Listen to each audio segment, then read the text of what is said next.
כפיר שואל, אני תוהה כאילו למה לא הגבת לו לסרטון, למה...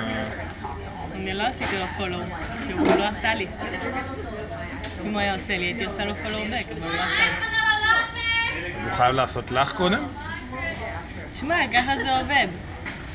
אני תייגתי אותו, אתה מבין? כאילו...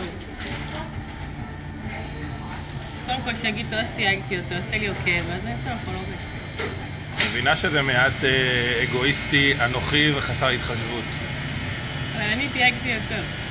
אני צילמתי בשבילו סרטון, אני בחרתי לו את הסוויטשרט הזה ב-NBA, סוויטשרט על חלל. שיפרגן בפולו. לא סוויטשרט, זה הודי. הודי, whatever. עדיין